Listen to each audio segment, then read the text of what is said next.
Hey guys, so here are some activities that you can do that aren't really out of a book.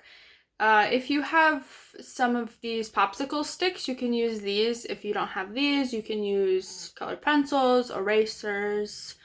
I don't know if you have these little tiny erasers, but something like that. Something that has color, crayons, whatever works.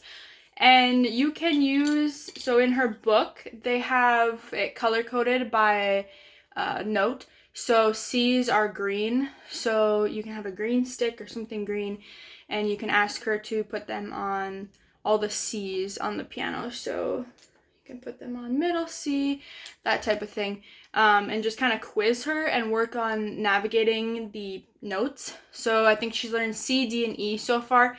So you can use 3 different colors of sorts to put them all over the piano, and you don't have to do what the book does with the green being C, yellow is D, and I think red is E.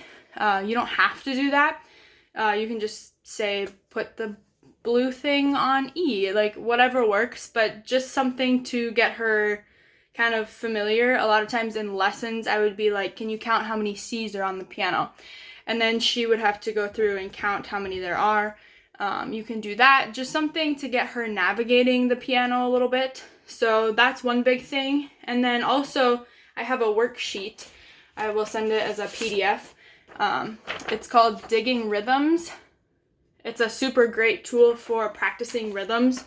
It's a little game that you can do, so you'll need some coins like quarters, pennies, whatever you have, something to cover these little rocks down here. They each have a different note value, so it's just quarter note, half note, and whole note so far. So quarter note equals 1 beat, half note equals 2 beats, and whole note equals 4 beats. So what you can do with this is, I think it's kind of like the game Memory. I don't know if you've ever played that, where you like flip the cards over and you try to match them. It's kind of like that. So you can either play a note, since I think you guys said that you had some piano, you can play a note and say like 1, 2, 3, 4, and that way she knows that it's 4 beats. Since she's still younger, I would try to do something where you're still counting or making it obvious what the beat is, so like tapping along with it, so she knows that that was held for 4 beats, if that makes sense, instead of just, because like if you don't have a steady beat in place, it's kind of hard to tell what it is. So I would keep a beat somehow or say it out loud. So like 1, 2, 3, 4, or even just, you could even clap it. So like 1, 2, or something like that. And then she would have to take a coin off and see if that matches. If it's a half note and you said 2, then she can keep it off, type thing.